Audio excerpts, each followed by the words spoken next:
À l'université de Médine, ils ont toutes les facilités de se déplacer. D'aller dans les majalis, d'aller dans certains endroits pour profiter des kibars. Hein? À l'époque, lorsque Zahratul Madina, il enseignait toujours, qui? Abdul Mufti, à la Bad, Muadis. Lorsqu'il était là, certains étudiants africains n'allaient pas dans les majalis du chef. Mais il aurait fallu que le chef dépose des mokafa pour ceux qui vont participer et comprendre certains massages, de leur donner une compensation. Et quand ils ont parlé de l'argent, ils sont venus s'asseoir. Souvent nous les Africains, on va trouver qu'il y a une robe d'air. Quand on dit l'argent, vous venez vous asseoir. S'il n'y a pas l'argent, vous venez pas vous asseoir. C'est-à-dire le chef, il veut dire ici que celui qui va à l'université de Médine, il va étudier. S'il va jusqu'au doctorat, il va avoir ilmul waraq. C'est un ilm. Mais en réalité, ilmul haqiqa, la réalité même de la science, c'est tout dans les majalis celui-là. Donc, aïk amla. C'est un obstacle à l'étude de la science. Tu vas à l'université de Médine, Qura. Comme par exemple, j'ai demandé l'un d'entre eux comme ça. Il étudie à Qura. Je lui demande, il dit, Akhi, tu connais Cheikh Mohamed bin Omar Bazmoul? Il dit là. Aouz billah. Quelqu'un qui est l'un des dirigeants de Qura, qui est Mufti de Makkah. Tu ne le connais pas? Il dit, je ne connais pas. Il dit, c'est qui même?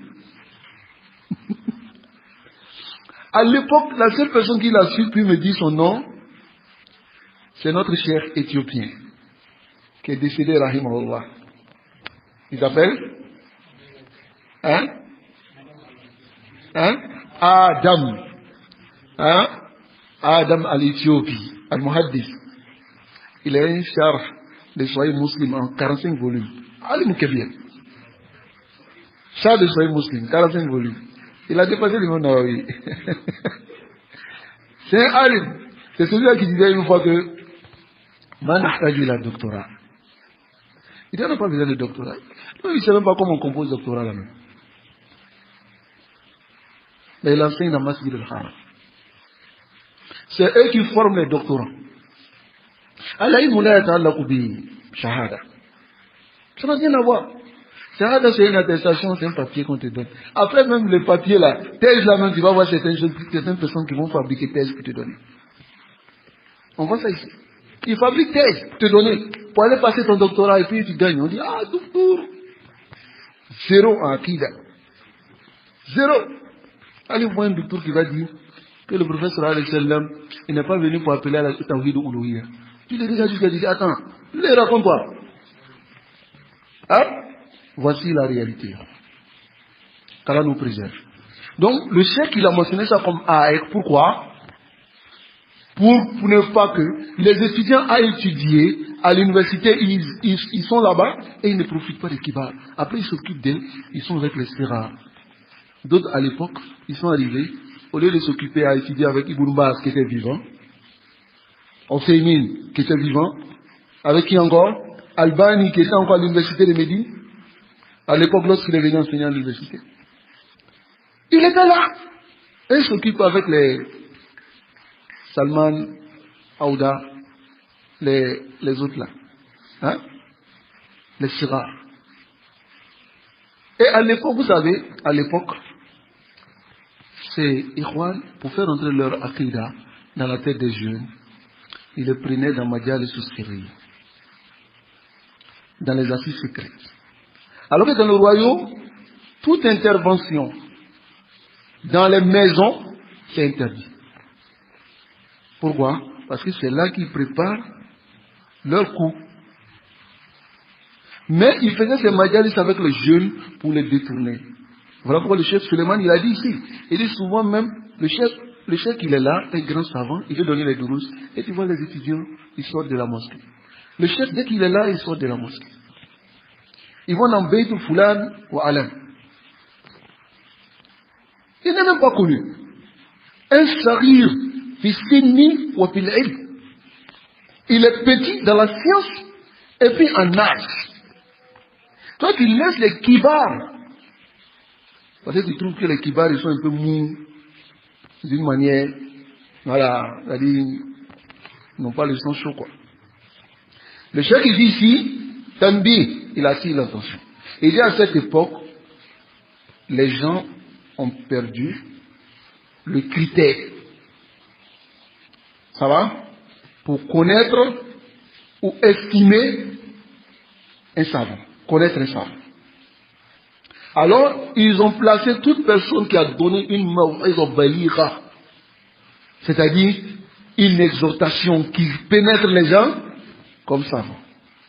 Ou bien qui a donné des muhadarat, des conférences, ça va, constructives, qui est hadifa, comme savant. Ou des khutab de Jumu'ah, ça va, comme savant.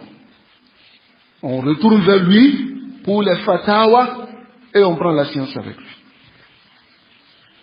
Allahul Musta'an. Alayhi Tuklan. J'ai augmenté cela. Un sur le cheikh, il n'a pas parlé de cela. C'est quoi? C'est mi'yar au doctorat. Les doctorats, magistères, ou bien d'autres diplômes.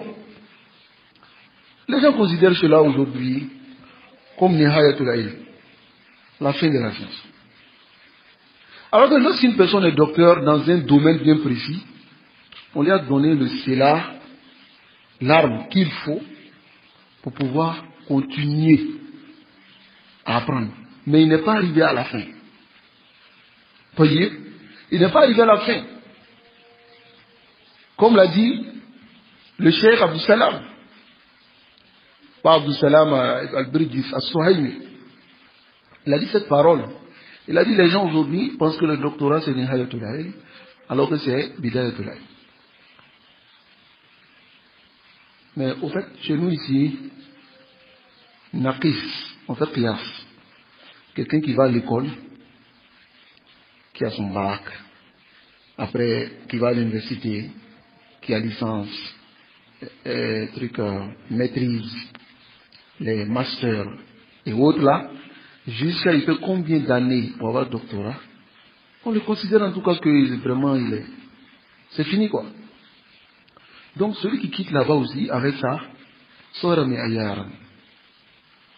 Et le docteur, on le nomme Allama.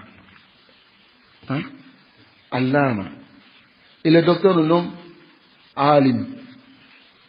Hein? Faqih. Al-Mutafannil. Mutafannil. Tous ces éloges-là. Al-Miskin, Jalis, la yatakallam. Al-Miskin, il est assis, il ne parle pas. Et souvent, même si on ne fait pas ça dans la sida, il y a Al-Miskin, on lui a fait du tort. Parce qu'il est là pour qu'on ne l'a pas annoncé. Ces genre de choses-là, il y a déjà le toit al-Ibrahim, il y a beaucoup en talab. C'est-à-dire, cela le barre de l'étude de la science. Pourquoi cela le barre de l'étude de la science? Parce qu'en réalité, il faut connaître les ulama, il faut connaître les kibar pour aller vers eux. Mais si tu vas vers quelqu'un qui n'a pas la science, qui est requis, il n'est pas faqih, comme tu le dis, il n'est pas tel, alors en ce moment, tu seras limité. Parce qu'il ne va pas te diriger vers ce qui est bien pour toi. Ça va? Nous demandons à Allah subhanahu wa ta'ala de nous préserver et de nous guider sans fin sur son droit chemin.